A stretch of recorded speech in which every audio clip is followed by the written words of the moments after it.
Hey critters, in keeping with depression and all things sad, I thought I'd introduce you to my dad here. This is his grave. Sorry to be sitting on it, pal. Yeah, my old man hung around here for many, many years. He died on the other side of the hill there. Died that side of the hill, buried in this side of the hill.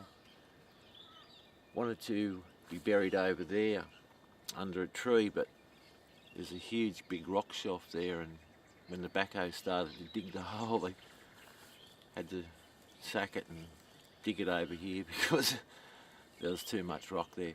Anyway, just to keep things rolling right along here, the last comment I made was I was homeless. Well, you know, the potential was there, you know, for the first time, but it never happened, you know. However, it's still shaky ground. My sister's, she was 8,000 behind in the mortgage. She's now only 3,000 behind, I think. And yeah, it's just very tentative, the situation here. Good. Well, excuse me, burpy boy. I'm leaving anyway, but the situation here is not good. I mean, my dad here, he worked bloody all his life to get this place happening, and my little sister turned around and spent the whole 300 grand in 12 months, you know. I mean, how could you do that? Anyway, the situation here with the properties is very tentative, and I'm not depressed about it. I said I'm depressed if the place got lost, but I would like to see the place stay in the family, you know. But you know, we did own it once outright. Now the bank owns it outright. Don't want to be sitting here with all these pregnant pauses. I've come over here without even sort of thinking about much about what I was going to say, you know, on camera, but here I am now. I suppose I'd better try and seize the moment. Because, you know, this is supposed to be about depression, but certainly I'm not very depressed at the moment. Actually, I'm on a bit of an up. I have been for a while now, and the last cut on this tape was months ago, since I've sort of done any video diary, and a great deal has changed since then. Anyway, you know, well, if I mention this now, I'll have to, will date this film then, I suppose. So I've got 2/3 of the way there getting my book published, Big Birds Don't Fly, and I'm just waiting for the publishers to get back to me, and they said 12 weeks. It'll take them 12 weeks to make up their minds, and it's been 9 weeks now. I'm getting a bit anxious because this thing could change my whole life, you know.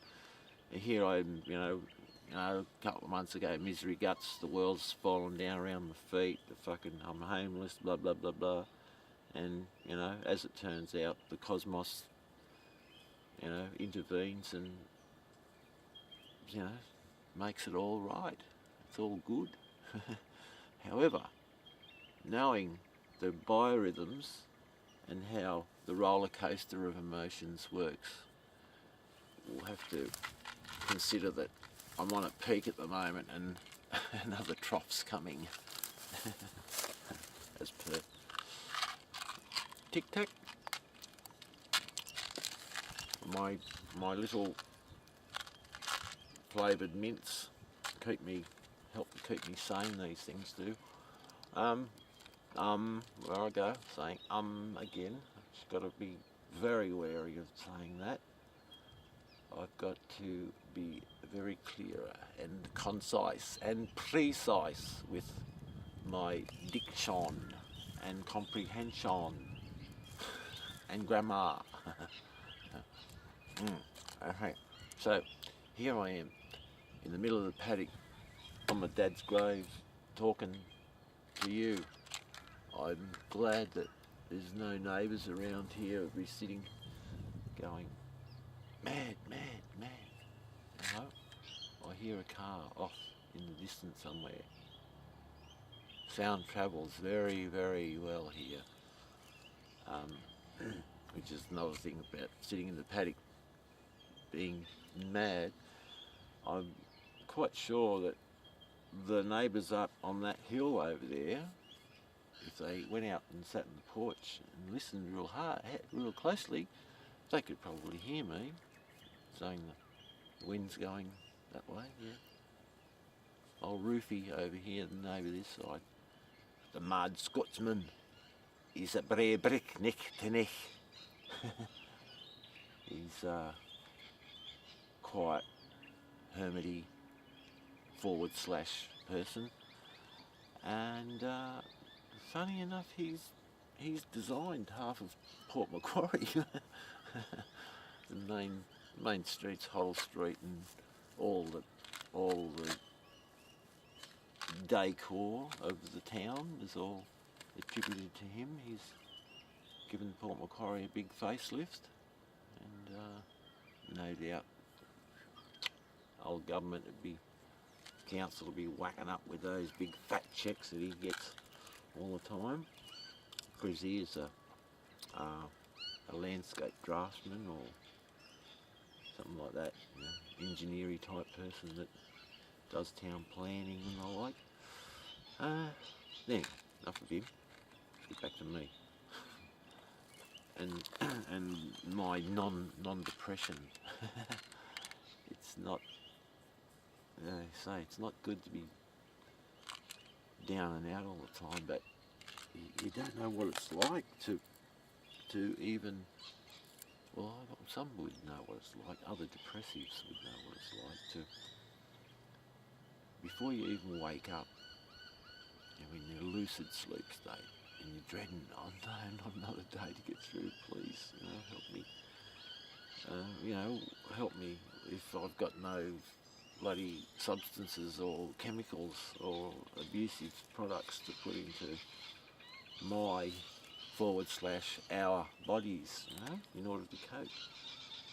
And I've just had a major shift, funny enough, big differences between before now and before on this.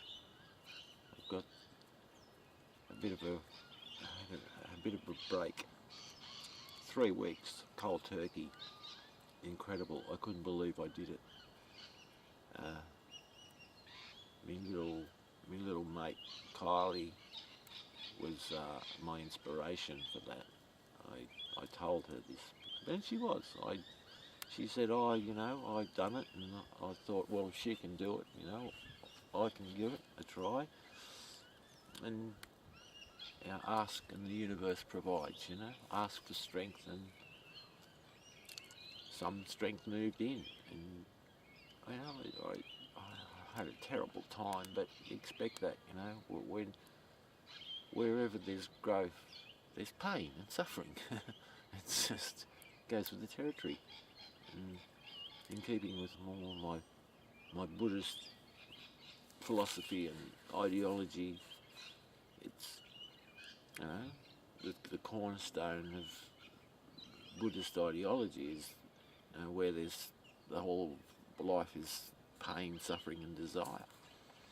And our ultimate goal is to be rid of these cardinal sins,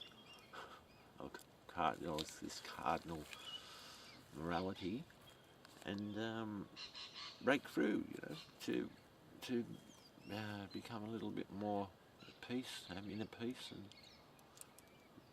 a place in the cosmos, the universe, and that's it's a bit beyond some people's comprehension. They're sort of too caught up in mundane shit in this dimension.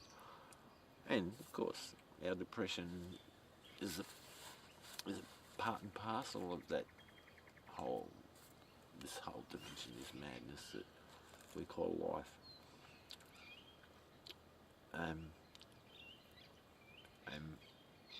In order to break through the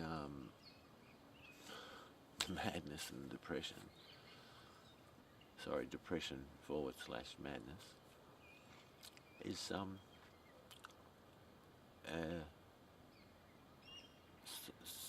inner strength to try to get through a day without any drugs or medication or whatever. And if I can do it, shit, anyone can do it, because I'm the addict's addict, and make no bones about it. My mistress has ruled my life for 30 more years, 30 plus years, on and off. Lots more on than off, but I have had many years sobriety in amongst that, and it's been my only saving grace, because I'll probably be a little bit more messed up, considering that I'm well into my middle age now, and losing my teeth. But soon I will have my new teeth. See, I'm dating this film now by saying this, and this is something that has been the cornerstone, I suppose, of my depressive mood, is my teeth, And let me tell you, living with this huge dent and in my otherwise,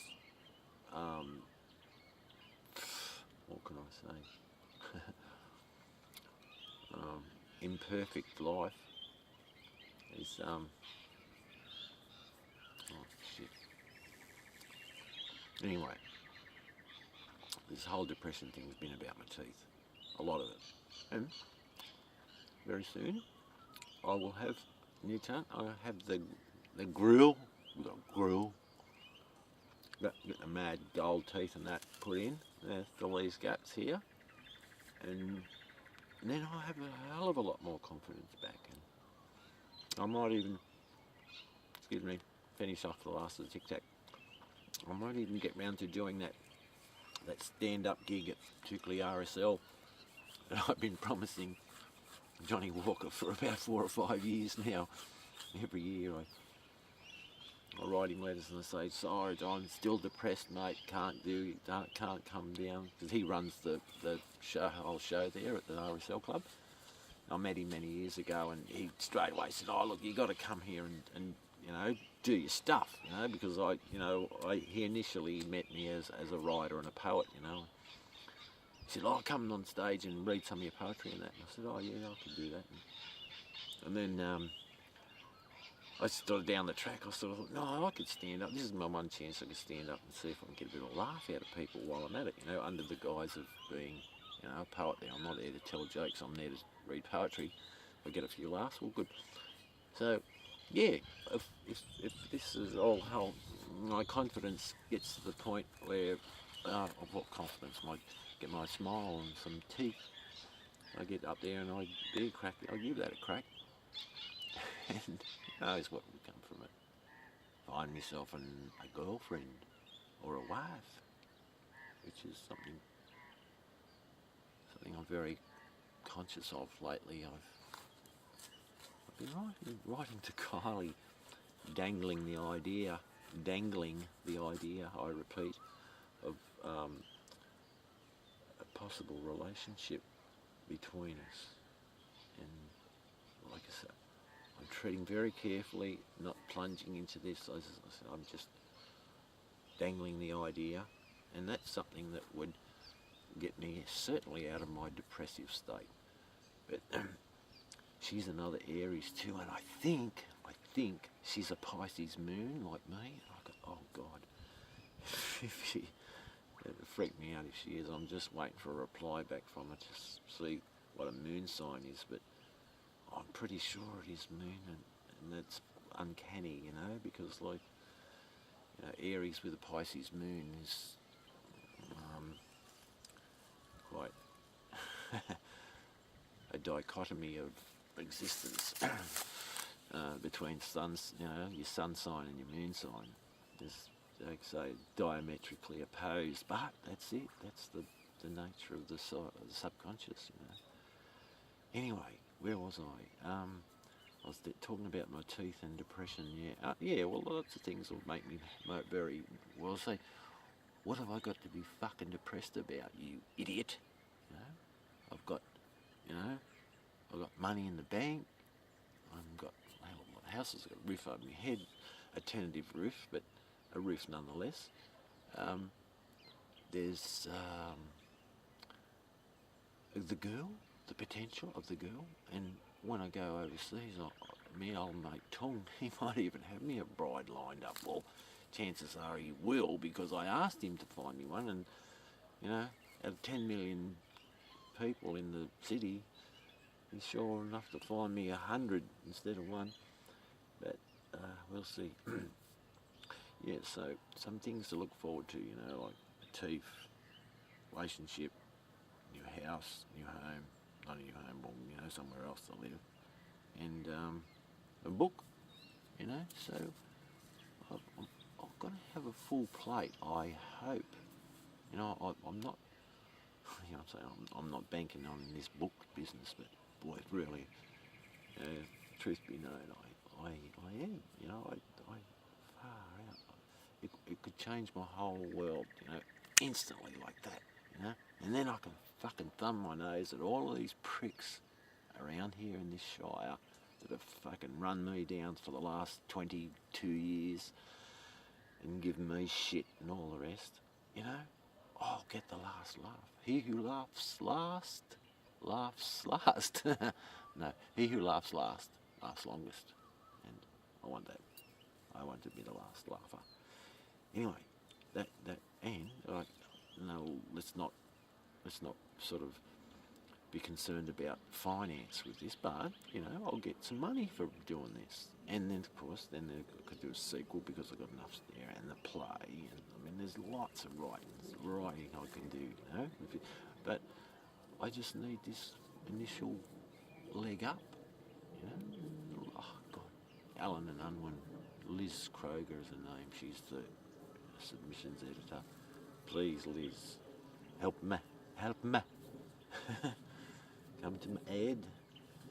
And fucking out, Paddy, he says. That's me, Paddy. Paddy's me Irish mate. You know how they talk like that. Mate. How you going, mate?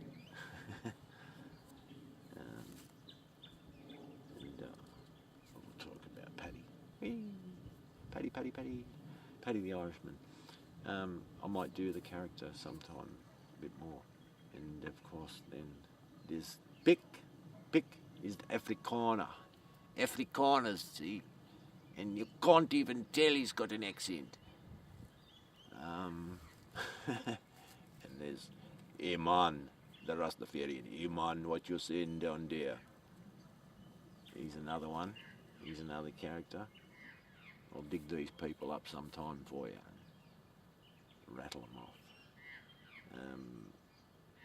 And depression. I have to keep harping back to that because, as I said, that was the whole crux of this film was, you know, and I suppose I can show in one short film how you can go from abject misery. You got gravel rash on your bottom lip because you're dragging around on the fucking ground, or from that to this now, relative high, and feeling pretty good about green things in general. Now, in keeping with all things positive, in not wanting to regress back into apathy or misery, I'll keep sort of trying to encourage those other depressives out there who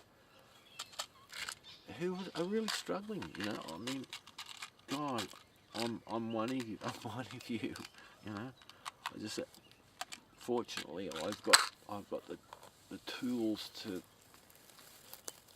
cope. Tools. Now let's quantify tools. There's substances and chemical tools, and there's mental, psychological, and physical tools. So which kit you choose to utilize, whatever works for you. However, let me reiterate that the whole purpose for this exercise is about getting off drugs, not getting on drugs. However, if you need to take psych medication in order to cope, or in order to even be sane, you must do it, because psych medication, it's heavy duty shit, right? And as I mentioned a little bit earlier in this, I was on Arapax and Aurorix. I mean, only for a couple of months at a time. I don't know whether I really gave them a chance to work. Well, actually I did with the second lot, because it takes 6 weeks for them to start kicking in. Yeah, I just thought, hang on, I am not mentally diseased, diseased.